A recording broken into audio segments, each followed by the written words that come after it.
The two powerful skills that every 10x entrepreneur needs, and how I use them to scale both Zalando and Delivery Hero.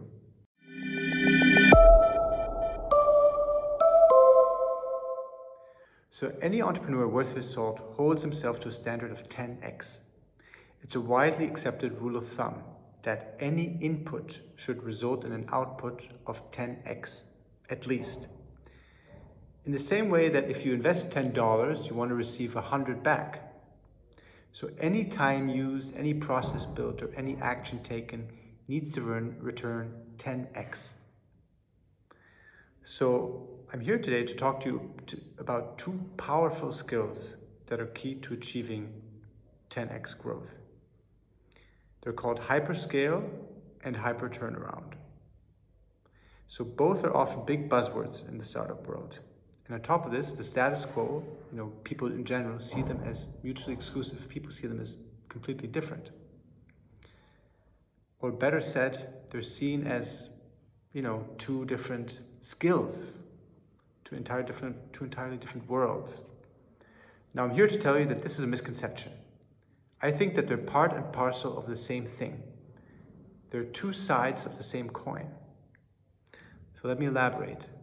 Any entrepreneur hoping to drive 10x growth must be great at both hyperscale and hyperturnaround. And now before connecting the two, this is important. Hyperscale and hyperturnaround are not these massive big bang events.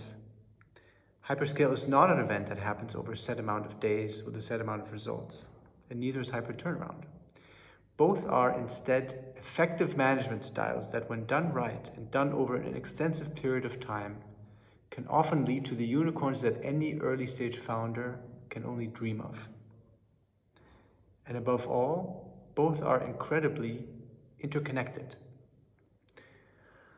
Turnaround is conducive to scale, and scale often cannot happen without it. So all founders, when building their ventures, if lucky, will reach a point where the growth curve flattens, which means that for a long time, growth will be steady. And then all of a sudden, a window opens. What happens during this window is the difference between achieving hyperscale and achieving either stagnation or decline. And during this window, hyperturnaround must happen. The basic idea here is that when things are moving slow or simply not moving, the tough decisions need to be made. You need to question everything and rip up foundations based on the answers that you found. So there are two experiences where I led a hyperturnaround that translated then into a hyperscale, which then translated into unicorns. So in 2015 at Delivery Hero, I walked into a messy scene. The metaphorical window that I just described was wide open, and it had been open actually for a long time. Sales had been stalling in what was actually a booming market, right? Online food delivery.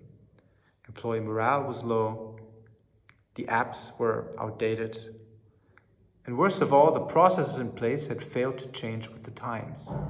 They were cumbersome, they were manual, they were completely inefficient.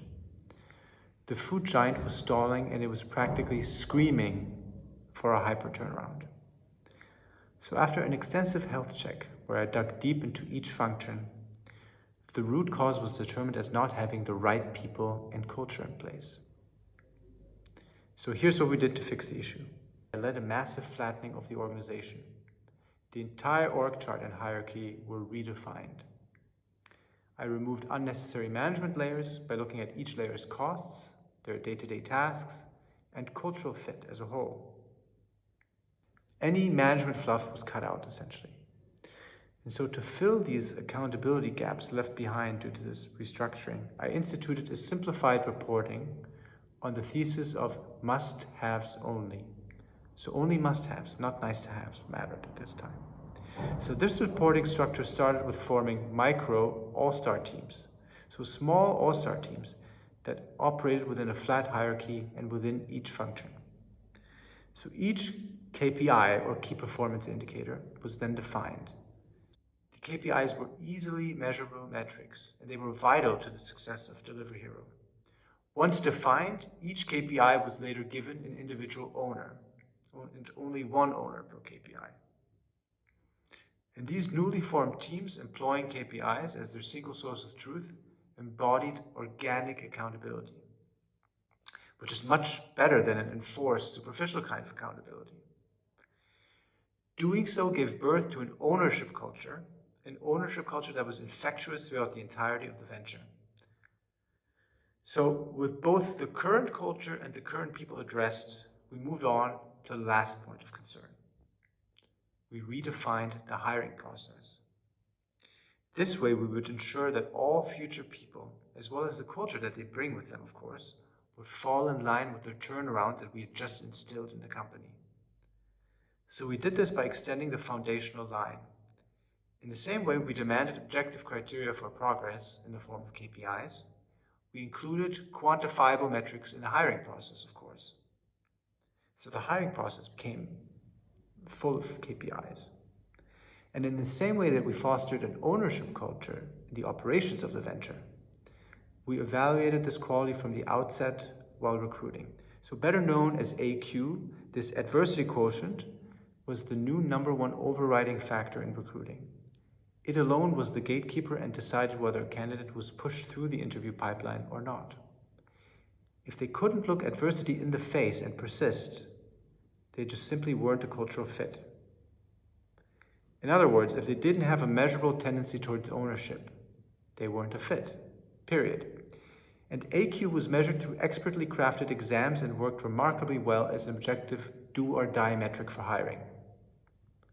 Seemingly, Delivery Hero had finally cracked its formula for people and culture. And today, Delivery Hero is listed on Germany's blue chip index and has a multi-billion-dollar market cap. Now, my second experience came in 2012, when I was brought into Zalando. The European fashion e-commerce startup was facing immense growing pains at the time. They had crafted an irresistible value proposition to the customer and did well in coupling that with a drive for growth at all costs. So this in turn led to extremely high expenses, especially in digital marketing and fulfillment operations. Their window was seemingly also wide open, which in turn meant that their need for a hyper turnaround was in order, despite the recent rapid growth. And more specifically, their tech and their processes needed a facelift. So the first thing we did was institute a company-wide hiring freeze overnight, with the exception of tech talent. We couldn't recruit for any other functions, but only for tech. So coinciding with this hiring freeze was an aggressive reprioritization towards automating processes. Everything that could be automated, no matter how big or how small, was automated. And it was done with the highest urgency.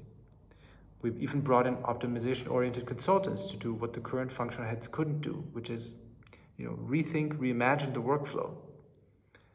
And the functional heads were too knee-deep, unfortunately, too stuck in the processes that they themselves had created over time.